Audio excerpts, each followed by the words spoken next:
পুজো মণ্ডপের প্রায় দোরগোড়ায় আরজিকর মেডিকেল কলেজ। উত্তর কলকাতার বেলগাছিয়া যুব সম্মেলনী দুর্গামঞ্চ থেকে হাসপাতালের দূরত্ব মেডিকেটে 100 মিটার।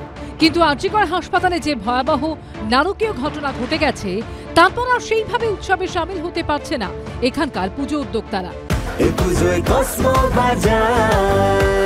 হ্যাপি ফ্যামিলির হ্যাপি স্মাইল। কসমো বাজার, পুজো ইন স্টাইল। ম্লান এখানকার দুর্গোৎসব। আগেই সরকারি অনুদান ফিরিয়ে দিয়েছেন তারা, গ্রহণ করেননি কোনো বিজ্ঞাপন। ৮০তম বর্ষে শুধুমাত্র নিজেরা চাঁদা তুলে প্রতিমা এনে পুজো করছে বেলগাছিয়া যুব সম্মেলনী দুর্গামঞ্চ। সেখানে নেই কোনো জৌলুস, কোনো আড়ম্বর। আজকে মেডিকেল কলেজকে নিয়ে সারা বিশ্ব আজকে তোলপাড় হচ্ছে, সবাই তাকিয়ে আছে। আমরা পাড়ার উল্টো দিকে, মানে আরজিকরের উল্টো দিকে তাকিয়ে এইটা সিদ্ধান্ত নিয়েছি যে আমরা এখানে কোনো পুজো আরম্ভ করব না।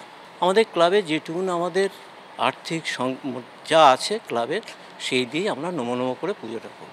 আমাদের মূল উদ্দেশ্য হচ্ছে পুজোটাকে ঠিক করে করা।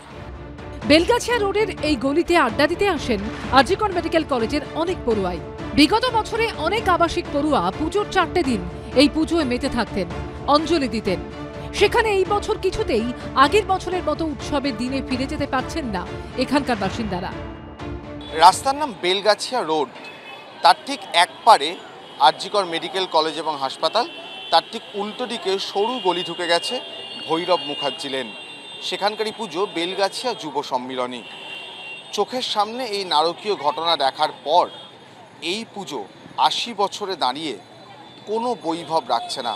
আরজিকরের যারা স্টুডেন্ট আছেন, ডাক্তার আছেন, তারা সকলেই এখানে আসেন। মানে আমার এই অঞ্চলটা আপনি দেখলে মনে করবেন যে তাদের এখানে একটা বাস আছে। তারা এখানে এসে আড্ডা মারেন, বই পড়েন, এবং এমনকি তারা পুজোর সময় এসে এখানে যে আমাদের অঞ্জলি হয়, মহাষ্টমীর যে অঞ্জলি হয়, তাতেও অংশগ্রহণ করেন। এবং তার মধ্যেও যে আমরা ডাক্তারদের যারা ছিল তার মধ্যেও উনিও থাকতে পারেন, এই ভেবে এবং এই সামগ্রিক পরিস্থিতির বিচার করে মানবিক দিক থেকে আমরা কিন্তু সমস্ত রকম আয়োজন ক্যান্সেল করেছি। পাথুরিয়াঘাটা 5-এর পল্লী সর্বজনীন দুর্গোৎসব কমিটির এবারের থিম ব্রত পার্বণ। যে নারী ব্রত পার্বণ করেন, সেই নারী আবার প্রয়োজনে হাতে অস্ত্র তুলে নেন। এই ভাবনায় ফুটিয়ে তোলা হচ্ছে তাঁদের মণ্ডপে। এই পুজোর সভাপতি তৃণমূল কাউন্সিলর ইলোরা সাহা। তার নেতৃত্বে প্রতীকী অস্ত্র নিয়ে মিছিল করেন পুজো কমিটির সদস্যরা।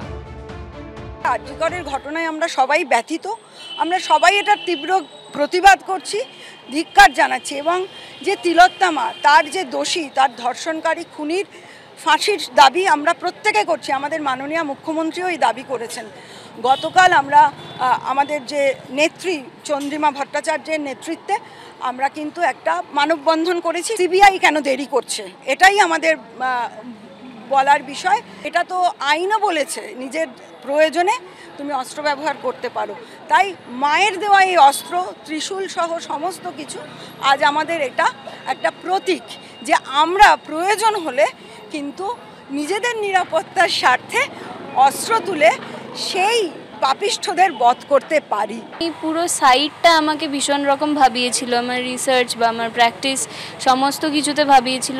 এবং প্রথম থেকেই আমি জানি না, কাকতালীয়ভাবেই হয়তো এক হয়ে গেল ব্যাপারটা। এখানে ব্রত পার্বণ বলতে আমি যখন বলছি, আমি কিন্তু আবার সেই মহিলাদের কথা বলছি যারা হয়তো একত্রে, তারা হয়তো মাটির দুর্গা না, তারা ঘরের দুর্গা।